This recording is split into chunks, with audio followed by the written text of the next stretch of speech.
അസ്സലാമു അലൈക്കും വറഹ്മത്തുള്ളാഹി വബറകാതുഹു. ബിസ്മില്ലാഹിൽ അൽഹംദുലില്ലാഹി അല്ലാഹുമ്മ സ്വല്ലി അലാ സയ്യിദിന മുഹമ്മദ് വഅലാ ആലി സയ്യിദിന മുഹമ്മദ്. ഞാൻ ഡോക്ടർ സുബൈർ ഹുദവി, ചേകനൂർ. ദാറുൽ ഹുദ ഇസ്ലാമിക് അക്കാദമി ആയിരുന്ന കാലത്ത് തുടക്കത്തിൽ 3-ാം വർഷം 87-88 ജോയിൻ ചെയ്ത, ഇവിടെ 80 ആളിൽ ഒരാളായി ജോയിൻ ചെയ്ത ഒരാളാണ് ഞാൻ. നവോദയ സ്കൂളിൽ ചേർക്കാൻ വേണ്ടി 5-ാം ക്ലാസ് കഴിഞ്ഞ് 6ലേക്കുള്ള അഡ്മിഷനാണല്ലോ നവോദയ സ്കൂളിൽ ഉണ്ടാവുക.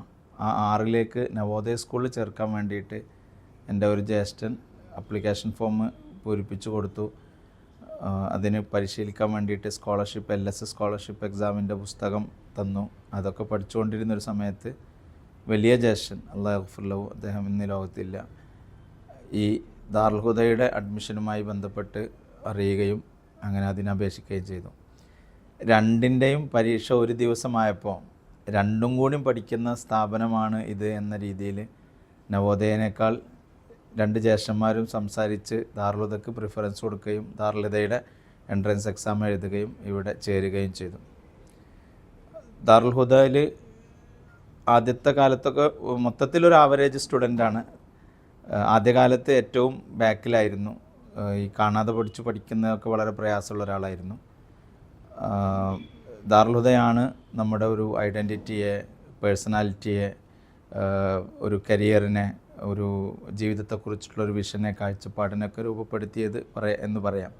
അന്നു മുതൽ ഇന്നേ വരെ ദാറുൽ ഹുദയിൽ നിരന്തരമായി ബന്ധപ്പെടുകയും ദാറുൽ ഹുദയുമായി ബന്ധപ്പെട്ടൊരു ജീവിതം നയിക്കുകയും ചെയ്യുന്ന ഒരു വ്യക്തിയാണ്. അപ്പോൾ ദാറുൽ ഹുദൻ്റെ എല്ലാ തരത്തിലും ഉപയോഗപ്പെടുത്തിയാണ്. നന്നായി കളിക്കാൻ പറ്റും, നന്നായി ഭക്ഷണം കിട്ടുന്നൊരു സ്ഥലമായിരുന്നു. അന്നൊക്കെ പൈസ കൊടുത്ത് പഠിക്കുന്ന ബോർഡിംഗ് സ്കൂളുകളേക്കാൾ നല്ല ഭക്ഷണം ഇവിടെ ഉണ്ടായിരുന്നു എന്നത് നമ്മുടെ ഒരു അനുഭവമാണ്. പിന്നെ ഏറ്റവും പ്രധാനം ദാറുൽ ഹുദയിലെ അതിൻ്റെ തുടക്കക്കാരായ, അതിൻ്റെ ഫൗണ്ടേഴ്സായ ബഷീർ ഉസ്താദിനെ കാണാൻ പറ്റിയിട്ടില്ല. ബാക്കിയുള്ള ആളുകൾ, ഹൈദ്രൂസ് ഉസ്താദ്, ബാപ്പുട്ടി ഹാജി, അതുപോലെ തന്നെ കുഞ്ഞാപ്പു ഹാജി, ഉമർ അലി ഷിഹാബ് തങ്ങൾ, EM സാറ്, നമ്മുടെ വന്യരായ ചെറുശ്ശേരി ഉസ്താദ് സൈനുദ്ദീൻ മുസ്ലിയാർ നബർ അല്ലാഹു മർക്കദ, അങ്ങനെ തുടങ്ങി ദാറുൽ ഹുദയ്ക്ക് വേണ്ടി പണിയെടുത്ത കുറേ ആളുകൾ, ദാറുൽ ഹുദ സ്ഥാപിച്ച, അത് നടത്തിക്കൊണ്ടുപോയ, അതിനുവേണ്ടി എല്ലാം സമർപ്പിച്ച കുറേ ആളുകളെ, അവരുടെ ഇഖ്ലാസിനെ, അവരുടെ ആ ഒരു ഹുസ്നുൻ നിയ്യത്തിനെ അത് നേരിട്ട് കാണാൻ സാധിച്ചു എന്നത് ജീവിതത്തിൽ മുന്നോട്ട് പോകുമ്പോഴൊക്കെ പല പണികളും ചെയ്യുമ്പോൾ, പല പ്രവർത്തനങ്ങളും ചെയ്യുമ്പോൾ അത് വലിയ അനുഭവമായിട്ട്, വലിയൊരു ആശ്വാസമായി, വലിയൊരു പാഠമായി, വലിയ മുന്നിലുള്ള ഒരു ഗൈഡ് ബുക്കായി എപ്പോഴും അനുഭവപ്പെടാറുണ്ട്. ഹൈദർ ഉസ്താദ് ആ ഒരു സാത്വിക ഭാവം, ഹൈദർ ഉസ്താദുമായിട്ടുള്ള ഹൈദർ ഉസ്താദിൻ്റെ ഇടപഴക്കങ്ങൾ, ബാപ്പുട്ടി ഹാജിയുടെ ഒരു കൃത്യനിഷ്ഠത, അദ്ദേഹത്തിൻ്റെ ഒരു കാര്യങ്ങളിലുള്ള സൂക്ഷ്മത, എല്ലാം വളരെ കൃത്യമായിട്ട് ചെയ്യണമെന്ന അദ്ദേഹത്തിൻ്റെ ഒരു താല്പര്യം. കുഞ്ഞാപ്പു ഹാജി തുടക്കം മുതൽ, കുഞ്ഞാപ്പു ഹാജിൻ്റെ ആദ്യത്തെ ഓർമ്മ എന്ന് പറയുന്നത് റബീഉൽ അവലിൻ്റെ ആ ഒരു ഭക്ഷണം തരലാണ്. റബീഉൽ അവലിൻ്റെ മുഴുവൻ ദിവസത്തെ ഭക്ഷണം അദ്ദേഹത്തിൻ്റെ വകയായിരിക്കും. അഥവാ അദ്ദേഹം കൊടുത്തുകൊണ്ടിരിക്കുന്ന ഒരാൾ, അഥവാ ഒരു മുതലാളിൻ്റെ കൈ പിടിച്ചിട്ട് ഞാൻ ചുംബിച്ചിട്ടുണ്ടെങ്കിൽ അത് കുഞ്ഞാപ്പു ഹാജിൻ്റെ കൈ പിടിച്ചിട്ടായിരിക്കും. അഥവാ അത് നിരന്തരമായി കൊടുക്കാൻ ഭാഗ്യം ലഭിച്ച ഒരാൾ എന്നുള്ള നിലയ്ക്ക് ഒരാളാണ്. അതൊരു അത്രയും സാത്വികമായി കണ്ട ഒരു വ്യക്തിത്വമാണ്. ഒരു പണ്ഡിത, ഒരു ധനാഢ്യനാണ് കുഞ്ഞാപ്പു ഹാജി. പിന്നെ ദാറുൽ ഹുദയുടെ ആദ്യകാലത്ത് വന്യരായ കണ്ണിയത്ത് ഉസ്താദ് മുതൽ വന്യരായ ഷംസുൽ ഉലമ മഹാനവറുകളുടെ പേരക്കുട്ടിയുടെ ഇൻ്റർവ്യൂക്ക് വരുമ്പോൾ അന്നത്തെ ഒരു ദിവസം ഷെയ്ഖുന പിന്നീട് താമസിക്കുന്ന ആ റൂമിൽ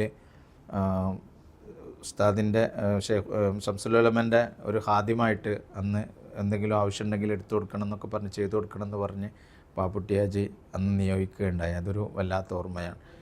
പിന്നെ മാനുസ്ലിയർ, KV ഉസ്താദ്, അതുപോലെ തന്നെ KC ജമാലുദ്ദീൻ ഉസ്താദ് തുടങ്ങി സമസ്തയുടെ വന്യരായ ബഹുമാന്യരായ പണ്ഡിതന്മാരെ മുഴുവനും ഒരുപാട് ആളുകളെ ഏകദേശം ഇവിടുന്ന് പരിചയപ്പെടാൻ സാധിച്ചു. വളരെ തുടക്കം മുതൽ തന്നെ ഹൈദർ ഉസ്താദ് മരിക്കുന്നത് 94-ലാണ്. ഇതിനു മുമ്പ് 90-കളുടെ തുടക്കത്തിലാണ് എടരിക്കോട്ട് സമ്മേളനം നടക്കുന്നത്. അന്ന് ഞങ്ങൾ വളണ്ടിയറായിട്ട് ആ ഒരു പ്രവർത്തനത്തിൽ, സംഘടനാ പ്രവർത്തനത്തിൽ വളണ്ടിയറായിട്ട് വരികയും വളരെ ചെറുപ്പത്തിൽ തന്നെ അതിൻ്റെ പ്രചരണ വാഹനങ്ങളിൽ പോയി കവലകളിൽ പ്രസംഗിക്കാനും അതുപോലെ തന്നെ പ്രചരണ യോഗങ്ങളിൽ പ്രസംഗിക്കാനും അതുമായി ബന്ധപ്പെടാനും അവിടെ നിന്ന് അങ്ങനെ തുടങ്ങി കോഴിക്കോടും ഒക്കെ നടന്നിരുന്ന സമ്മേളനങ്ങളിലൊക്കെ അങ്ങനെ ഒരു സംസ്ഥയുടെയും സംഘടനയുടെയും പ്രവർത്തനങ്ങളിൽ ദാറുൽ ആദ്യ ബാച്ചുകളിലെ വിദ്യാർത്ഥികൾ എന്ന രീതിയിൽ അതിന് പോസ്റ്റർ ഒട്ടിക്കുന്നത് മുതൽ ഒരുപാട് കാര്യങ്ങൾ ചെയ്യാൻ അങ്ങനെ ഒരുപാട് ബന്ധങ്ങൾ സംഘടനാ തലത്തിലുള്ള ബന്ധങ്ങൾ അങ്ങനെ ഉണ്ടാക്കിയെടുക്കാൻ കഴിഞ്ഞു. അക്കാദമികമായ ബന്ധങ്ങൾ ദാറുൽ നിന്ന് ഒരുപാട് ബന്ധങ്ങൾ കിട്ടി. കാരണം ദാറുൽ ഒരു പുതിയ വിദ്യാഭ്യാസ കാഴ്ചപ്പാടോടുകൂടി തുടങ്ങിയൊരു സ്ഥാപനം എന്നുള്ള നിലയ്ക്ക് പല ആളുകളും പല രീതിയിലായിരുന്നു ഇതിനെ നോക്കിക്കണ്ടിരുന്നത്. തുടക്കക്കാരായ വിദ്യാർത്ഥികൾ എന്ന നിലയ്ക്ക് ഞങ്ങൾ അനുഭവിച്ച ഒരുപാട് ഒരു ഡെലേമ എന്നൊക്കെ പറയാവുന്ന തരത്തിലൊരു ഒരു കൺഫ്യൂഷൻസ് ഉണ്ടായിരുന്നു. അത് ഉസ്താദന്മാരായ ആളുകൾ നാട്ടിലൊക്കെ പോകുമ്പോൾ വ്യാഴാഴ്ച നമ്മൾ നാട്ടിൽ പോകാം മാസത്തിലൊരിക്കൽ. അപ്പോൾ മിക്കവാറും ഉസ്താദന്മാർ ബസ്സിലുണ്ടാവും. അപ്പോൾ അവരൊക്കെ നമ്മൾ തൊലബുൽ കുല്ല് ഫൗത്തുൽ കുല്ലാണ് നിങ്ങൾ എല്ലാം കൂടി പഠിക്കുന്ന, അല്ലെങ്കിൽ ഭൗതിക വിദ്യാഭ്യാസം പഠിക്കുന്ന അന്നത്തെ ഒരു വളരെ കൗതുകത്തോടെയോ ആശ്ചര്യത്തോടെയോ അല്ലെങ്കിൽ പാരമ്പര്യത്തിന് വിരുദ്ധമായിട്ടോ ഒക്കെ നോക്കിക്കാണുന്ന, അതിനെ വളരെ നിശ്ചിതമായി വിമർശിക്കുന്ന ആളുകൾ വരെ ഉണ്ടാവും. നമ്മൾ അത്രയൊന്നും ചിന്താപരമായി ഉയരുകയോ വലുതാവുകയോ ഒന്നും ചെയ്യാത്തൊരു 10-15 വയസ്സിൻ്റെ ഇടയിൽ ആളുകൾ പലരും ആശങ്ക പ്രകടിപ്പിക്കുക, നിങ്ങൾ എന്താവുക എന്നൊക്കെ ചോദിക്കുന്ന ഒരു മതപരമായ മേഖലയിൽ നിൽക്കുന്ന ഉസ്താദുമാരുടെ ഭാഗത്തു നിന്നുള്ള ചോദ്യങ്ങൾ മാഷ്മാരായിട്ടുള്ള കുറേ ആളുകൾ ടാലൻറ്റഡായ കുറേ കുട്ടികളെ ആണ് ഇവിടെ എടുക്കുന്നു എന്നതാണല്ലോ ഒരു ഇൻ്റർവ്യൂവിൽ നിന്ന് തിരഞ്ഞെടുക്കപ്പെട്ട 80 കുട്ടികളെ. അപ്പോൾ ഇത്രയും ടാലൻറ്റഡായ കുട്ടികളെ തിരഞ്ഞെടുത്തിട്ട് അവരെ ഒന്നുമല്ലാതാക്കി തീർക്കുന്നു. SLC+2. അപ്പോൾ ഞാനൊന്നും SLC+2 എഴുതിയിട്ടില്ല. പിന്നീടാണ് റൈറ്റ് ടു എഡ്യൂക്കേഷൻ്റെ ഭാഗമായിട്ടാണ് SLC+2 റെഗുലറായിട്ട് എഴുതിയെടുക്കുന്ന ഒരു സംവിധാനം ദാറുൽ തുടങ്ങുന്നത്. നമ്മളൊക്കെ ഓപ്പൺ യൂണിവേഴ്സിറ്റി +2 18 വയസ്സായാൽ ഡിഗ്രി എടുത്ത് എൻട്രൻസ് എഴുതി ഡിഗ്രി എടുക്കാവുന്ന ഒരു സിസ്റ്റമാണ്. ഇഗ്നോ, ഞാൻ ഉസ്മാനിയ യൂണിവേഴ്സിറ്റിയാണ് ചെയ്തത്. അത് വെച്ചിട്ട് തന്നെയാണ് നമ്മൾ JNU ഇന്ത്യയിലെ ഏറ്റവും നല്ല സർവകലാശാല ജവഹർലാൽ നെഹ്റു യൂണിവേഴ്സിറ്റിയിൽ പഠിക്കാൻ പോവുകയും ഒക്കെ ചെയ്യുന്നത്. അപ്പം ആദ്യത്തെ കാലത്തുള്ള ഒരു ആശങ്ക കഴിഞ്ഞ് പിന്നീട് ക്രമേണ നമ്മൾ ഈ അക്കാദമിക മേഖലയിൽ പോകാൻ തുടങ്ങി. ആദ്യത്തെ ബാച്ച് ഇഗ്നോ, അതിന് വേണ്ടിയിട്ട് ഇഗ്നോൻ്റെ കോഴ്സ് ചെയ്യാൻ വേണ്ടിയിട്ട് അവർ PSMO കോളേജിൽ പോയി തുടങ്ങി. അപ്പോൾ കുറേ കുട്ടികൾ ആ രീതിയിൽ ഒരുപാട് ആളുകൾ അനുഭവിക്കാൻ തുടങ്ങി. പിന്നെ പല മത്സരങ്ങളിൽ, പ്രത്യേകിച്ചും അന്ന് സർഗലയെന്ന് തോന്നുന്നു, ഈ ഒരു മദ്രസയിലും സംഘടന SKSFൻ്റെ സംഘടനാ മേഖലയിലൊക്കെയുള്ള ഈ കലാമത്സരങ്ങളിൽ അതിലുള്ള പങ്കാളിത്തങ്ങൾ, അതുപോലെ തന്നെ ഇങ്ങനെ കുറേ മേഖലയിൽ നിന്ന് പലതരത്തിലുള്ള അധ്യാപകർ, അതുപോലെ തന്നെ ഉയർന്ന മേഖലയിലുള്ള ആളുകൾ, പിന്നെ ദാറുൽ നിരന്തരമായിട്ടുണ്ടായിരുന്ന ഒരുപാട് പ്രോഗ്രാമുകൾ. ഇവിടെ ഭൗതിക വിഷയങ്ങൾ പഠിപ്പിക്കാൻ ഒരുപാട് മാഷ്മാർ വന്നു ഇടക്കാലത്ത്. അവർ സാഹിത്യ മേഖലയിലേക്ക്, സാഹിത്യ വായനകൾ, തുടക്കം മുതൽ തന്നെ സാഹിത്യ വായനകളുണ്ട്. ഇപ്പോൾ ദാറുൽ ഒരു 3-ാം വർഷം 4-ാം വർഷമൊക്കെ പഠിക്കുമ്പോൾ ഏകദേശം സമ്പന്നമായ, അന്ന് തന്നെ ഏകദേശം എല്ലാ മേഖലയിലുമുള്ള പുസ്തകങ്ങൾ ഇവിടെ വരുത്താൻ, അന്ന് പാപ്പുട്ടിയാജും ബാഹുദ്ദീൻ ഉസ്താദൊക്കെ ആയിരിക്കും അതിന് മുൻകൈ എടുത്തിട്ടുണ്ടാവും. പിന്നെ ഇവിടെ പഠിപ്പിച്ചുകൊണ്ടിരിക്കുന്ന ഉസ്താദ്മാർ. പക്ഷേ അന്ന് തന്നെ വിശ്വമാഗ്രന്ഥങ്ങളുണ്ടായിരുന്നു. ഇപ്പോൾ നമ്മൾ തകഴിയുടെയും മുറൂബിൻ്റെയും MTയുടെയും ഒക്കെ ഏകദേശം എല്ലാവരുടെയും പുസ്തകങ്ങൾ, നോവലുകൾ, കഥകൾ, ചെറുകഥകളൊക്കെ നമുക്ക് ഇവിടെ ലഭ്യമായിരുന്നു. അപ്പോൾ അതൊക്കെ വായിക്കുന്നൊരു ഘട്ടമുണ്ടായിരുന്നു. പക്ഷെ കുറച്ചും കൂടിയും സാഹിത്യ താല്പര്യത്തോടു കൂടി അതിൻ്റെ നിരൂപണങ്ങൾ, ഇപ്പോൾ മാതൃഭൂമി ആഴ്ചപ്പതിപ്പ്, അതുപോലത്തെ സമകാലിക മലയാളം, അതുപോലെ ഇങ്ങനത്തെ ഒരുപാട് കൗമുദി, വരാന്ത പതിപ്പുകൾ, അതുപോലെ തന്നെ വാർഷിക പതിപ്പുകൾ, ഇങ്ങനെ സാഹിത്യ മേഖലയിലെ സമ്പന്നമാക്കാവുന്ന വായനകളെ ഉഷാറാക്കുന്ന ഒരുപാട് തരത്തിലേക്ക് കുട്ടികളുടെ ശ്രദ്ധയും ചിന്തയൊക്കെ കൊണ്ടുവരുന്ന തരത്തിലുള്ള ഒരുപാട് അധ്യാപകർ ഇവിടെ വന്നു. അപ്പോൾ ആ അധ്യാപകരുടെ ഒരു ഗൈഡൻസോടുകൂടി പലരും സാഹിത്യ ക്യാമ്പുകളിൽ പങ്കെടുത്തു. മനോരമയൊക്കെ സംഘടിപ്പിച്ചിരുന്ന സാഹിത്യ ക്യാമ്പുകളിൽ പിന്നെ പലരും കവിതകൾ എഴുതി. അങ്ങനെയൊക്കെ എഴുതിയിട്ട് ഒരു സോഷ്യൽ മേഖലയിൽ സാംസ്കാരിക രംഗത്ത് നിൽക്കുന്നവർ, സാഹിത്യകാരന്മാർ, അധ്യാപകർ, പത്രപ്രവർത്തകർ, ഇങ്ങനെ പലതരത്തിലുള്ള ആളുകൾ, ഒന്നുകിൽ ഇവിടെ എന്തെങ്കിലും പ്രോഗ്രാമിന് വന്നവർ, അല്ലെങ്കിൽ ഇവിടുത്തെ കുട്ടികളെ പലതരത്തിൽ പരിചയപ്പെട്ടിരുന്ന ആളുകൾ, ഇങ്ങനെ പലതരത്തിലുള്ള ഒരു അറ്റൻഷൻ ദാറുൽ നേടിയെടുക്കുകയുണ്ടായി. അപ്പോൾ ആ കാലത്ത് ഇപ്പോൾ ഞാൻ ദാറുൽ ഒരു 8th ഇയർ അഥവാ ഒരു ഡിഗ്രി 2nd ഇയറിൻ്റെ ഒരു പ്രായം എന്ന് പറയാം, പഠിക്കുന്ന സമയത്താണ് ഇവിടെ ഒരു വിഭവശേഷി വികസന സമിതിയുടെ കീഴിൽ നമ്മളൊരു ജേർണലിസം ഇൻ സർവീസ് കോഴ്സ് നടത്തി. അപ്പോൾ എനിക്കായിരുന്നു അതിന് മുൻകൈ എടുക്കാൻ പറ്റിയത്. കേരളത്തിലെ പ്രമുഖരായ 10 പത്രപ്രവർത്തകരെ ഇവിടെ കൊണ്ടുവന്ന് ജേർണലിസം ഇൻ സർവീസ് കോഴ്സ് ഇതിൽ തൽപരരായ ആളുകൾക്ക് ക്ലാസ് കൊടുക്കാൻ പറ്റി. ഇങ്ങനെ പല മേഖലയിൽ, പിന്നെ തെളിച്ച മാഗസിൻ തുടങ്ങി, മുഹമ്മദ് ഉഗ്രപുരം, അതുപോലെ തന്നെ റഫീഖ് തിരുവള്ളൂർ, കുറേ ആളുകൾ. അപ്പോൾ ഞാൻ അങ്ങനത്തെ കുറേ ആളുകൾ തെളിച്ച മാഗസിൻ തുടങ്ങി. അങ്ങനെയുണ്ടായ പരിചയങ്ങൾ, ഇങ്ങനെ ഒരു പൊതുസമൂഹത്തിൽ നിൽക്കുന്ന പല ആളുകൾ പല താല്പര്യങ്ങളോടുകൂടി, പല കാഴ്ചപ്പാടോടുകൂടി ദാറുൽ ബന്ധപ്പെടുന്ന ഒരു സാഹചര്യം ഉണ്ടായി. അപ്പോൾ ഇങ്ങനെയുണ്ടായ ബന്ധങ്ങൾ ഇത് ഒരുപാട് മേഖലയിലേക്ക് പോകാനുള്ള പല കാര്യങ്ങളെക്കുറിച്ചിട്ട് ആലോചിക്കാൻ ഉള്ള ഒരു ഒരു ഒരു സൗകര്യം ഒരുക്കി. അതുപോലെ തന്നെ ദാറുൽ ഹുദയിൽ നിന്ന് പുറത്തേക്കുള്ള യാത്രകൾ, എനിക്ക് എൻ്റെ ഓർമ്മയിൽ ഹൈദർ ഉസ്താദ് വഫാത്താകുന്ന വർഷം, അന്ന് ചെറുശ്ശേരി സൈനുദ്ദീൻ മുസ്ലിയാർ നബറല്ലാഹു മർക്കദ ഈ റമദാൻ ഉംറയോടുകൂടി ഹജ്ജിന് പോയൊരു വർഷമാണ്. അപ്പോൾ റമദാൻ്റെ മുമ്പ് തന്നെ പോയിട്ടുണ്ട്. അപ്പോൾ ആ ഒരു സമയത്ത് ചെമ്മാടിൽ നിന്ന് ഒഴിവായിട്ടാണ് പോയത്. ഇനി വരുമ്പോൾ ഷേഖുന ഇവിടെ ദാറുൽ ഹുദ ക്യാമ്പസിലുണ്ടാകുമെന്ന് പറഞ്ഞു പോയതാണ്. ആ വർഷമാണ്, ആ ദുൽഖഅദിലാണ്, ഹജ്ജിൻ്റെ മുമ്പാണ് ഹൈദർ ഉസ്താദ് വഫാത്താകുന്നതും ചെറുശ്ശേരി ഉസ്താദ് ഹജ്ജ് കഴിഞ്ഞ് ദാറുൽ ഹുദയിൽ ജോയിൻ ചെയ്യുകയും ചെയ്യുന്നത്. അപ്പോൾ ദാറുൽ ഹുദ ആദ്യമായിട്ട് കേരളത്തിൻ്റെ പുറത്തേക്ക് കുട്ടികളെ അയക്കുന്നത് ആ ഒരു വർഷമാണ്. അഥവാ കേരളത്തിൻ്റെ പുറത്ത് പാപ്പുട്ടിയാജി തൻ്റെ ബന്ധങ്ങൾ ഉപയോഗപ്പെടുത്തി ഒരുപാട് നഞ്ചങ്കോട്, അതുപോലെ തന്നെ നന്ദ്യാൽ, മാണ്ഡ്യ, ബാംഗ്ലൂർ, മൈസൂർ, ഇങ്ങനെ തുടങ്ങി ഒരുപാട് കർണാടകയിലെയും ആന്ധ്രയിലെയും തമിഴ്നാട്ടിലെയും ഒക്കെ പല നഗരങ്ങളിൽ ജോലി ചെയ്യുന്ന മലയാളികളായ അല്ലെങ്കിൽ മലബാറുകാരായ മലപ്പുറക്കാരായ ആളുകളെ ഫോണിൽ വിളിച്ച് അവരുടെ അടുക്കലേക്ക് 2 കുട്ടികളെ 3 കുട്ടികളെ പറഞ്ഞയച്ച് അവിടുത്തെ ഉറുദുക്കാരുടെ പള്ളികൾ, അതുപോലെ തന്നെ അവരുടെ സ്ഥാപനങ്ങൾ, അവരുടെ കമ്മ്യൂണിറ്റികൾ, അവരൊക്കെ ആയിട്ട് കമ്മ്യൂണിക്കേറ്റ് ചെയ്യുക, സംസാരിക്കുക, ഉറുദുവിൽ പ്രസംഗിച്ച് പഠിക്കുക, അവിടുത്തെ സാഹചര്യങ്ങൾ മനസ്സിലാക്കുക. ഈ യാത്രകൾ, കേരളത്തിന് പുറത്തേക്കുള്ള ഈ യാത്രകൾ വലിയ തരത്തിലുള്ള ഒരു സ്വാധീനം ചെലുത്തിയിട്ടുണ്ട്. എല്ലാ വർഷവും പോകാൻ, ഇവിടെ ദാറുൽ ഹുദയിൽ ഉണ്ടായിരുന്ന എല്ലാ കാലവും എല്ലാ വർഷവും അതുമായി ബന്ധപ്പെട്ട് യാത്ര ചെയ്യാനും പലയിടങ്ങളിൽ പോകാൻ, ഇന്ത്യയിലെ പല ഭാഗത്ത് സഞ്ചരിക്കാനുള്ള അവസരങ്ങൾ ഉണ്ടായിട്ടുണ്ട്. അത് ജീവിതത്തിൽ ഒരുപാട് തരത്തിലുള്ള കാഴ്ചപ്പാടുകളെ, ചിന്തകളെ, പിന്നീടുണ്ടായ പ്രവർത്തനങ്ങളെ സ്വാധീനിച്ചിട്ടുണ്ട് എന്ന് പിന്നീട് ആലോചിക്കാറുണ്ട്. അതുപോലെ തന്നെ ദാറുൽ ഹുദൻ്റെ 12 വർഷം പൂർത്തീകരിച്ച് ആ ഒരു വർഷം ആ അവസാന കാലത്തൊക്കെ പ്രത്യേകിച്ചും പിന്നെ പല പരിപാടികളിലും നമ്മൾ ആദ്യത്തെ ബാച്ചുകളിലെ വിദ്യാർത്ഥികൾ എന്ന നിലയ്ക്ക് ഒരുപാട് അവസരങ്ങൾ പുറത്തു പോകാൻ.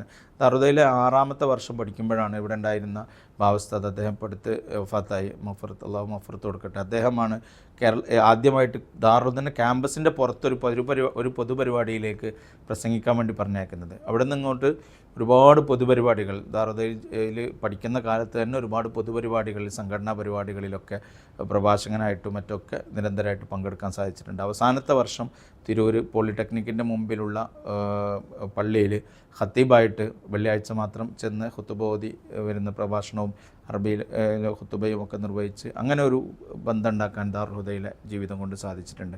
അതേപോലെ തന്നെയാണ് ദാറുൽ ഹുദയിൽ സിജി വന്ന അതേ വർഷം centre for information and guidance India, മർഹൂം ഡോക്ടർ അബൂബക്കർ സാറ് അങ്ങനത്തെ ഒരു കരിയർ എഡ്യൂക്കേഷൻ ഗൈഡൻസ് മേഖലയിൽ ഒരു സ്ഥാപനം ഉണ്ടാക്കണമെന്നാലോചിച്ച് അദ്ദേഹം 97ലാണ് CG ഉണ്ടാക്കുന്നത്.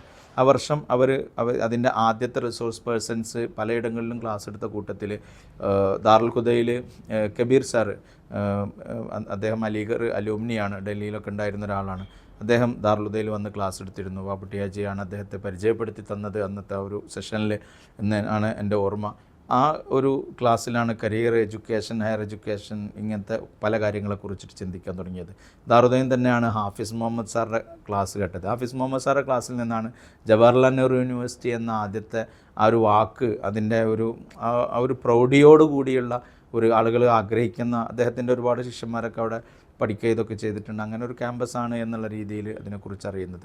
അപ്പോൾ ഇങ്ങനെയൊക്കെയുള്ള ഒരു എക്സ്പോഷറിൽ നിന്നാണ് ദാറുൽ ഹുദയുടെ, ഇപ്പോൾ ഉസ്മാനിയ യൂണിവേഴ്സിറ്റിയിലാണ് ഞങ്ങൾ ഡിഗ്രി ചെയ്തത്. 3 വർഷവും കേരളത്തിൻ്റെ പുറത്ത് പരീക്ഷയ്ക്ക് വേണ്ടി യാത്ര ചെയ്തു. കുർണൂലിൽ പോയി താമസിച്ചു, ഹൈദരാബാദിൽ പോയി താമസിച്ചു. അപ്പോൾ അത് ഒരു വലിയ എക്സ്പീരിയൻസ് ആയിട്ട് ഉപയോഗപ്പെടുത്തി.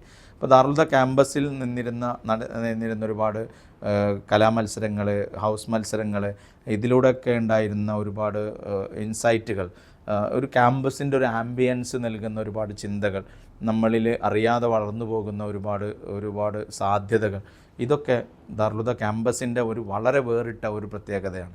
ഇവിടെ സ്റ്റുഡൻസ് ഇനീഷ്യേറ്റ് ചെയ്യുന്ന ഒരുപാട് മിക്കവാറും പ്രോഗ്രാമുകൾ സ്റ്റുഡൻസാണ് ഇനീഷ്യേറ്റ് ചെയ്യുക. അത് ഒരു തരത്തിൽ ഒരു സ്ഥാപനം നേരിട്ട് ഇനീഷ്യേറ്റ് ചെയ്യുന്നതിനേക്കാൾ, ഇപ്പം ഇവിടുത്തെ ഒരു മാഗസിനാണ്, ഒരു ക്യാമ്പസ് പുറത്തിറങ്ങുന്ന തെളിച്ച മാഗസിൻ മുതൽ ഇവിടുത്തെ പ്രോഗ്രാമുകൾ, ഇവിടുത്തെ കയ്യെഴുത്തു മാസികകൾ തന്നെ എല്ലാ ഭാഷകളിലുള്ള മാഗസിനുകൾ, സയൻസിന് വേണ്ടിയിട്ടുള്ള മാഗസിൻ, അതുപോലെ തന്നെ ചിത്രകലയ്ക്ക് വേണ്ടിയുള്ള മാഗസിൻ, കഥാകവിതയ്ക്ക് വേണ്ടിയുള്ള മാഗസിൻ, ഇതൊക്കെ ഇനീഷ്യേറ്റ് ചെയ്ത് പലതും ചിലപ്പോൾ ഒരു അതോറിറ്റിയുടെ അല്ലെങ്കിൽ സ്റ്റാഫിൻ്റെ പലപ്പോഴും സമ്മതം ഉണ്ടാവില്ല, അല്ലെങ്കിൽ മറ്റ് ക്ലാസ് മുടങ്ങുമോ എന്നുള്ള സ്വാഭാവികമായിട്ടും എല്ലാ സ്ഥാപനങ്ങളിലെയും ഒരു അക്കാഡമിക് സൈഡും അതിൻ്റെ എക്സ്ട്രാ കരിക്കുലർ അല്ലെങ്കിൽ കോ കരിക്കുലർ ആക്ടിവിറ്റീസ് തമ്മിൽ ഒരു ക്ലാഷ് ഉണ്ടാകും.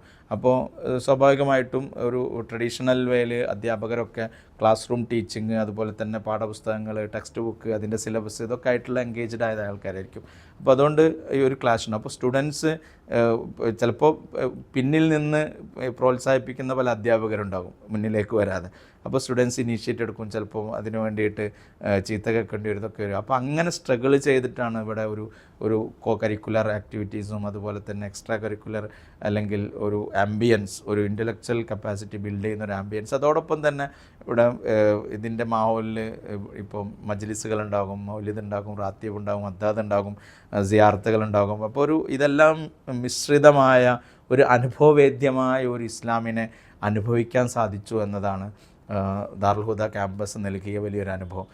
അതിൻ്റെ തുടർച്ചയിൽ ഇപ്പോഴും ഒരു ദാറുൽ ഹുദ ക്യാമ്പസിൽ ജീവിക്കുന്ന പോലെ തന്നെ, ഇപ്പോൾ പ്രത്യേകിച്ചും കുറേ സോഷ്യൽ മീഡിയയിലൂടെ നമ്മൾ ഇൻട്രാക്ഷനൊക്കെ സാധ്യമാകുന്നു, ചർച്ചകൾ നടക്കുന്നു, ഏതൊരു വിഷയം വരുമ്പോഴും അതിൻ്റെ ഡിസ്കഷൻസ് സാധ്യമാകുന്നു, ഡിബേറ്റ്സുകൾ സാധ്യമാകുന്നു, അതിൻ്റെ പല അഭിപ്രായങ്ങൾ, ചിന്തകളൊക്കെ പങ്കുവെക്കാൻ സാധ്യമാകുന്നു. അങ്ങനെ ഒരു ക്യാമ്പസ് ജീവിതത്തിൻ്റെ ഒരു തുടർച്ചയായിട്ട് തന്നെയാണ് ക്യാമ്പസിൽ നിന്ന് 2000-ലാണ് ക്യാമ്പസിൽ നിന്ന് പഠിച്ച് പുറത്തിറങ്ങുന്നത്. 24 വർഷമായി. ഇപ്പോഴും 8 വർഷം ഡൽഹിയിൽ ജവഹർലാൽ നെഹ്റു യൂണിവേഴ്സിറ്റിയിൽ MA MPhil PhD പഠനം നടത്തി. ദാറുദയിൽ നിന്ന് കഴിഞ്ഞ ആദ്യത്തെ ബാച്ചുകൾക്ക് ഇവിടെ തന്നെ ഒരു വർഷത്തെ ട്രെയിനിങ് ഉണ്ടായിരുന്നു. ആ ട്രെയിനിങ്ങിൻ്റെ സമയത്ത് ഫിഖ് ഡിപ്പാർട്ട്മെൻറ്റിലായിരുന്നു. ആ ട്രെയിനിങ്ങിൻ്റെ അവസാനത്തിൽ ദാറുൽ നിന്ന് കേരളത്തിൻ്റെ പുറത്തേക്ക് പറഞ്ഞയച്ചിരുന്ന പോലെ ഇന്ത്യയുടെ പുറത്തേക്ക് പറഞ്ഞേക്കുന്ന ഒരു സിറ്റുവേഷൻ ഉണ്ടായിരുന്നു. അവിടെ അറബിയിലും ഇംഗ്ലീഷിലൊക്കെ സംസാരിക്കുക, പിരിവെടുക്കാനല്ല, കോൺട്രിബ്യൂഷൻ അന്നും നമ്മൾ ആ സമയത്ത് വാങ്ങുകയോ അല്ലെങ്കിൽ നമുക്ക് തന്നെ എന്തെങ്കിലും ഗിഫ്റ്റോ കാര്യങ്ങളോ ഒന്നും വാങ്ങരുതെന്ന് തന്നെയായിരുന്നു കൃത്യമായിട്ട് ബാപ്പുട്ടിയാജിയുടെ ഒരു നിർദ്ദേശം ഉണ്ടായിരുന്നത്. അപ്പോൾ ഞാനും സിംസാർല ഉദവിയാണ് ആ ഒരു വർഷം UAE പോയത്. അവിടുത്തെ പല പള്ളികളിൽ അതുപോലെ തന്നെ പല കമ്മ്യൂണിറ്റി പ്രോഗ്രാമുകളിലൊക്കെ പങ്കെടുക്കാൻ എന്നൊരു അവസരം ഉണ്ടായി. പിന്നീട് കണ്ണാടിപ്പറമ്പ് ദാറുൽ ഹസനാത്തിൽ ദാറുൽ ഹുദയിൽ നിന്ന് വന്ന് നേരെ പോകുന്നത് കണ്ണാടിപ്പറമ്പ് ദാറുൽ ഹസനാത്ത് എന്ന ദാറുൽ ഹുദയുടെ സ്ഥാപനം ഇപ്പോൾ വളരെ ക്വാളിറ്റിയിൽ പ്രവർത്തിച്ചുകൊണ്ടിരിക്കുന്ന ഒരു സ്ഥാപനമാണ്. ആ സ്ഥാപനത്തിൻ്റെ തുടക്ക സമയത്ത് ഒരു വാടക ബിൽഡിങ്ങിലാണ് അവിടെ തുടങ്ങുന്നത്. മറ്റൊരുപാട് സ്ഥാപനങ്ങൾ നടക്കുന്നുണ്ട്. നല്ലൊരു എനർജറ്റിക്കായ ഒരു കമ്മിറ്റി ആയിരുന്നു. അവർ 23-ാം വയസ്സിൽ അവിടെ പോയി അവിടെ പ്രിൻസിപ്പളായിട്ട് ചെല്ലുകയും അവർ വളരെ നല്ല ഒരു സഹകരണത്തോടു കൂടി 1.5 വർഷത്തോളം അവിടെ ആ സ്ഥാപനം കെട്ടിപ്പടുക്കുന്നതിൻ്റെ തുടക്കത്തിൽ വന്യരായ തങ്ങളൊക്കെ ഉണ്ടായിരുന്നൊരു സമയത്ത് അതിൻ്റെ ഭാഗമാകാൻ സാധിച്ചു. അവിടെ നിന്നാണ് ഡൽഹിയിൽ പോയത്. ഡൽഹിയിൽ സ്കോളർഷിപ്പോടുകൂടി പഠനവും പിന്നീട് ജോലിയൊക്കെ നിർവഹിക്കുമ്പോഴൊക്കെ ഈ ഒരു ബന്ധങ്ങൾ ദാറുൽ ഹുദ അതുമായി ബന്ധപ്പെട്ട ഒരു തുടർച്ചകൾ തന്നെയായിരുന്നു. അങ്ങനത്തെ ഒരു സാഹചര്യത്തിൽ ആ ഒരു ചിന്തകളും എഡ്യൂക്കേഷൻ മേഖലയിലാണ് സ്പെഷ്യലൈസ് ചെയ്തിരുന്നത്. അതുകൊണ്ട് തന്നെ ഓരോ സമയത്ത് ഓരോ ലീവിൽ വരുമ്പോഴും ദാറുൽ വരും. ദാറുൽ എല്ലാ ക്ലാസ്സിലും കയറും, നിരന്തരമായിട്ട് കുട്ടികളോട് സംസാരിക്കും, നമ്മൾ തൊട്ട് ജൂനിയേഴ്സിനോടൊക്കെ സംസാരിക്കും, സെൻട്രൽ യൂണിവേഴ്സിറ്റികളെക്കുറിച്ചൊക്കെ ഇങ്ങനെ പറഞ്ഞുകൊണ്ടിരിക്കും, JRF കുറിച്ച് പറയും, UGC കുറിച്ച് പറയും, നെറ്റിനെ കുറിച്ചൊക്കെ പറയും. അൽഹംദുലില്ലാ കേരളത്തിൻ്റെ ഒരു ഹയർ സ്റ്റഡീസിന് വേണ്ടിയിട്ട് ഔദ്യോഗികമായിട്ട് മലേഷ്യയിൽ ഇൻ്റർനാഷണൽ ഇസ്ലാമിക് യൂണിവേഴ്സിറ്റിയിൽ ആദ്യമായിട്ട് പോയത് ഡോക്ടർ ഷഫീഖ് ഹുസൈൻ ഉദവിയാണ്. അദ്ദേഹത്തോട് ഞാൻ അവിടുത്തെ ഒരു അപേക്ഷ ഫോമൊക്കെ വാങ്ങി അദ്ദേഹം അയച്ചു തന്നിരുന്നു. പക്ഷേ കേരളത്തിൻ്റെ പുറത്ത് ഒരു സെൻട്രൽ യൂണിവേഴ്സിറ്റിയിലേക്ക് JNUവിലേക്ക് ആദ്യമായി പോയി, ആദ്യമായിട്ട് JRF നേടി. പിന്നീട് അൽഹംദുലില്ലാ ഒരുപാട് 100ഓളം PhD കംപ്ലീറ്റ് ചെയ്ത ആളുകൾ ദാറുൽ ഹുദ ക്യാമ്പസിലുണ്ട്. അതിൻ്റെ ഒരു തുടക്കക്കാരനാകാൻ കഴിഞ്ഞു എന്നുള്ളൊരു സന്തോഷം, ഒരു ചാരിതാർത്ഥ്യം എപ്പോഴും ഉണ്ട്. അതിൻ്റെ ഇന്ത്യയിലെ ഒരു പഠനത്തിൻ്റെ തുടർച്ചയുണ്ടായി. അത് കഴിയുമ്പോഴേക്ക് എഡ്യൂക്കേഷൻ സ്പെഷ്യലൈസ് ചെയ്യുന്നുണ്ട്. ആ കാലത്ത് തന്നെ ദാറുൽ ഹുദയുടെ ഒരു ഇൻസ്റ്റിറ്റ്യൂഷൻ ഓഫ് ഹയർ എക്സലൻസ് എന്ന രീതിയിൽ ഇവിടുത്തെ വിദ്യാഭ്യാസ രീതി കാലികമായി എങ്ങനെയൊക്കെ ഏതൊക്കെ പുതിയ അപ്ഡേഷൻസ് ചെയ്യാം, അത് ഷഫീഖ് ഹുസൈനും ഒക്കെ ആയിട്ട് ബന്ധപ്പെട്ട് മലേഷ്യയിലെ ഡോക്ടർ ഹിക്മത്തുള്ള സാറൊക്കെ ആയിട്ട് ബന്ധപ്പെട്ടിട്ടുള്ള ഒരുപാട് ഡിസ്കഷൻസും ചർച്ചകളൊക്കെ നടന്നു. പിന്നീടാണ് 2009 ഇതൊരു സെൽഫ് ഡിക്ലെയർഡ് യൂണിവേഴ്സിറ്റി ആയിട്ട് ആ ഒരു തലത്തിലേക്ക് ഇതിൻ്റെ പഠന സംവിധാനം മാറുക. വേൾഡ് അറബ് യൂണിവേഴ്സിറ്റീസ്, ഇസ്ലാമിക് യൂണിവേഴ്സിറ്റീസൊക്കെ ആയിട്ടുള്ള ഒരുപാട് ബന്ധങ്ങൾ അങ്ങനെയൊക്കെ വന്നത്. അപ്പോൾ ആ ഒരു സമയത്ത് 2010 PhD കംപ്ലീറ്റ് ചെയ്യുന്നൊരു സമയത്ത് ദാറുൽ ഹുദയിൽ ഈ ഒരു മാറ്റത്തോടൊപ്പം സഞ്ചരിക്കാനും ഇവിടെ അക്കാഡമിക് രജിസ്ട്രാറായിട്ട് ജോയിൻ ചെയ്യാനും ഇവിടുത്തെ ഒരു അക്കാഡമിക് ഓഫീസ്, അതിന് എക്സ്ക്ലൂസീവ് അക്കാഡമിക് ഓഫീസ് തുടങ്ങാനും ഡാറ്റ് ദാറുൽ ഹുദ അഡ്മിഷൻ ടെസ്റ്റിൻ്റെ അങ്ങനെ തുടങ്ങി ഇവിടുത്തെ സ്ഥാപനങ്ങളുടെയൊക്കെ പ്രവർത്തന മേഖലയിലേക്ക് പോകാനും ബംഗാൾ ക്യാമ്പസ്, ആസാം ക്യാമ്പസൊക്കെ തുടക്കം കുറിക്കുമ്പോഴും കേരളത്തിൻ്റെ അകത്ത് തന്നെയുള്ള പല തളിപ്പറമ്പ് ക്യാമ്പസ്, അതുപോലെ തന്നെ കൊടുവള്ളി ക്യാമ്പസ്, അതുപോലെ നമ്മളെ തലശ്ശേരി ക്യാമ്പസ്, ഇങ്ങനെ ഒരുപാട് ക്യാമ്പസുകളുടെ തുടക്കത്തിൽ അതിൻ്റെ ഭാഗമായിട്ട് നിൽക്കാനൊക്കെ സാധിക്കുകയുണ്ടായി. ഒരു 2 വർഷം ദാറുദ്ദയിൽ സജീവമായിട്ടും ഒരു 2 വർഷം ഭാഗികമായി തുഞ്ചൻ ഗവൺമെൻറ് കോളേജ് പഠിപ്പിക്കുമ്പോൾ ഭാഗികമായിട്ടും ഇതിൻ്റെ ഭാഗമായി നിന്നു. പിന്നീട് കുറച്ച് കൂടുതൽ ദാറുൽ ഹുദ അലൂമിനിയുടെ പ്രൊജക്റ്റായ സെൻറ്റർ ഫോർ സോഷ്യൽ എക്സലൻസിൻ്റെ ഭാഗമായിട്ട് കുറച്ച് വർക്ക് ചെയ്യുകയും ആ ഒരു സമയത്തൊക്കെ ഇതുണ്ടായിരുന്നൊരു ബേണിംഗ് ഡിസയർ ഇനിയൊരു നെക്സ്റ്റ് സ്റ്റേജിലേക്ക് ദാറുൽ ഹുദ പോലെ ദാറുൽ ഹുദ നൽകിയ ഒരു ഒരു ഒരു ഒരു ഇൻസ്പിറേഷൻ ഉപയോഗപ്പെടുത്തി ജീവിതത്തിൽ എന്തെങ്കിലും ഒരു പ്രവർത്തനം ചെയ്യണമെന്നുള്ള ഒരു താല്പര്യം ഇങ്ങനെ ഉണ്ടായിരുന്നു. അതിൻ്റെ ഒരു വഴി തുറന്നതും ദാറുൽ ഹുദയുടെ ഒരു സമ്മേളനങ്ങളൊക്കെ നടക്കുമ്പോൾ ഓരോ സമ്മേളനം നടക്കുമ്പോഴും ഈ ഒരു സമ്മേളനം കൊണ്ട് ലക്ഷീകരിക്കുന്നത് എന്തെന്നൊരു വലിയ ചർച്ച ഉണ്ടാകാറുണ്ട്. 2011 അങ്ങനത്തെ ഒരു ചർച്ചയുടെ ഭാഗമായിട്ടാണ് ആ സമ്മേളനത്തിൻ്റെ ബൈ പ്രൊഡക്റ്റാണ് ബംഗാൾ ക്യാമ്പസ് എന്ന് പറയാം. ആസാം ക്യാമ്പസ് അങ്ങനെ ഇതിൻ്റെ ഇതാണ്. ബംഗാളിലെ 24 പർഗാനാസ് കേന്ദ്രീകരിച്ചുകൊണ്ടുള്ള പ്രവർത്തനം അങ്ങനെ വന്നതാണ്. 2017 ദാറുൽ ഹുദ കോൺവൊക്കേഷൻ കോൺഫറൻസിനോടനുബന്ധിച്ച് നാഷണൽ ലീഡർഷിപ്പ് മീറ്റ് സംഘടിപ്പിച്ചിരുന്നു. കേരളത്തിൻ്റെ പുറത്ത് നമ്മുടെയൊക്കെ പരിചയത്തിൽ ഈ നിരന്തരമായ യാത്രകൾ, അവിടെ നിന്നുള്ള കുട്ടികളുടെ ഇവിടെയുള്ള വരവ്, ഉറുദു ഹുദവികൾ, ഇങ്ങനെയൊക്കെയുള്ള ഈ ബന്ധങ്ങളിൽ നിന്ന് സെൻട്രൽ യൂണിവേഴ്സിറ്റികളുടെ ബന്ധങ്ങൾ, ലീഡർഷിപ്പ് ക്വാളിറ്റിയുള്ള ആളുകളെ വിളിച്ചു വരുത്തിയിട്ടുള്ള നാഷണൽ ലീഡർഷിപ്പ് സമ്മിറ്റ് ഉണ്ടായിരുന്നു. ആ സമ്മിറ്റിലേക്ക് വന്ന ആളുകളെ ഫോളോ ചെയ്യാമെന്നായിരുന്നു നമ്മളൊരു ആ സമ്മേളനത്തിലൊരു ചിന്ത. ബീഹാറിൽ നിന്നും ബംഗാളിൽ നിന്നും കശ്മീരിൽ നിന്നും വന്ന ആളുകളുമായിട്ട് നമ്മളിതുപോലെ ഫോളോ അപ്പ് ചെയ്തു. ബീഹാറിൽ നിന്ന് വന്ന ആളുകൾ വളരെയധികം ഫോളോ അപ്പ് ചെയ്തു. പ്രിയങ്കരനായ മർഹൂം അഫ്സർ ഭായ് അദ്ദേഹത്തിൻ്റെ ഒരു നിർബന്ധ ബുദ്ധിയോടൊപ്പമാണ് പിന്നീട് 2018 ഫെബ്രുവരിയിൽ ഷർഫുദ്ദീൻ ഉദവിയും സയ്യിദ് ഉദവിൻ്റെയും കൂടെ ഒരു 2-3 ദിവസത്തെ സന്ദർശനത്തിന് വേണ്ടി കിഷൻഗഞ്ചിൽ പോകുന്നത്. അതൊരു അവിടെയാണ് നിൽക്കേണ്ടതെന്ന് തിരിച്ചറിവുണ്ടായപ്പോൾ 2018 ജൂലൈയിൽ അവിടെ പോയിട്ട് താമസിക്കുക. ഒരു വർഷം എന്തൊക്കെ ചെയ്യണമെന്ന് ആലോചിക്കുകയും ഹാദിയയുടെ ഈ ദാറുൽ ഹുദ അലൂമിനി ഹാദിയയുടെ മക്തബ് പ്രോജക്റ്റിനോടൊപ്പം പൊതുവിദ്യാഭ്യാസ മേഖലയിൽ പ്രയാൺ ഫൗണ്ടേഷൻ എന്നൊരു ഇടപെടലും അവിടുത്തെ ബേസ് ചെയ്തിട്ട് അവിടെ ഫോക്കസ് ചെയ്തിട്ടുള്ള ഒരു എഡ്യൂക്കേഷൻ ഇൻസ്റ്റിറ്റ്യൂഷൻസ് ഡെവലപ്പ് ചെയ്യുക എന്നുള്ള രീതിയിലുള്ള ദാറുൽ ഹുദ സ്ട്രീം ഓഫ് എഡ്യൂക്കേഷൻ ഡയറക്റ്റ്ലി ദാറുൽ ഹുദയുടെ ഒരു അഫിലിയേറ്റഡ് ആയിട്ടോ അല്ലെങ്കിൽ ദാറുൽ ഹുദ നേരിട്ട് നടത്തുന്നതോ അല്ലാതെ അവിടെ ഒരു ക്യാമ്പസ് അവിടുത്തെ കസ്റ്റമൈസ് ചെയ്ത് അവിടുത്തെ നീഡ് മനസ്സിലാക്കി അവിടുത്തെ ഒരു ലീഡർഷിപ്പിനെ ഉണ്ടാക്കുക എന്നുള്ള രീതിയിൽ നല്ല തീർച്ചയായിട്ടും ദാറുൽ ഹുദ തന്ന ഒരു ഇൻസൈറ്റുകൾ, ദാറുൽ ഹുദ തന്നൊരു പഠന രീതി, ദാറുൽ ഹുദ സ്ട്രീം ഓഫ് എഡ്യൂക്കേഷൻ, ഒരു ഇൻ്റഗ്രേറ്റഡ് എഡ്യൂക്കേഷൻ, അതൊക്കെ ഉപയോഗിച്ചിട്ട് സ്ഥാപനം തുടങ്ങാൻ ശ്രമിക്കുകയും കുർത്തുബ എന്ന ഒരു സ്ഥാപനം തുടങ്ങുകയും കുർത്തുബ ഒരൊറ്റ സ്ഥാപനം എന്നതിലപ്പുറം സ്കൂളുകളും അതുപോലെ തന്നെ ഓർഫനേജും സ്പെഷ്യൽ നീഡ്സിൻ്റെ സ്കൂളും സ്പോർട്സ് സ്കൂളും ഒക്കെ അടക്കമുള്ള ഒരു കലാലയ സമുച്ചയമായിട്ട് വളർന്നു വരുന്ന ചിന്തയിൽ പോവുകയും ചെയ്യുന്നു. തീർച്ചയായിട്ടും നിരന്തരമായ ദാറുൽ ഹുദ ഒരു എക്സ്റ്റെൻഡഡ് ദാറുൽ ഹുദ ലൈഫാണ് ജീവിക്കുന്നത് എന്നുള്ള തീർത്തും ബോധമുണ്ട്. ഈ ഒരു 40 വർഷം നിൽക്കുമ്പോൾ ഇതിൻ്റെ ഒരു റൂബി ജൂബിലി, ഇതൊരു ദാറുൽ ഹുദ മൂവ്മെൻറ്റ് എന്ന രീതിയിൽ തന്നെ ഇൻഷാ അല്ലാഹ് കേരളത്തിൻ്റെ പുറത്തും ലോകത്ത് പലയിടങ്ങളിലും ഈ Darul Huda model education movement അല്ലെങ്കിൽ ദാറുൽ ഹുദ ഇൻസ്പയർഡ് എഡ്യൂക്കേഷൻ മൂവ്മെൻറ്റുകൾ, ദാറുൽ ഹുദ മൂവ്മെൻറ്റിൽ ഇൻസ്പയർഡ് ആയിട്ടുള്ള മൾട്ടിപ്പിൾ എഡ്യൂക്കേഷൻ മൂവ്മെൻറ്റുകൾ, മൾട്ടിപ്പിൾ ഡെവലപ്മെൻറ്റ് മൂവ്മെൻറ്റുകൾ, എംപവർമെൻറ്റ് ആക്ടിവിറ്റീസ് തീർച്ചയായിട്ടും അത് വളർന്ന് വികസിക്കുക തന്നെ ചെയ്യും. അതിൻ്റെ ഭാഗമായി ജീവിതാവസാനം നിൽക്കണം തന്നെയാണ് ആഗ്രഹമുള്ളത്. ജസാക്കുമുല്ലാഹ് ഖൈറൽ ജസാ. അസ്സലാമു അലൈക്കും വറഹ്മത്തുള്ളാഹി.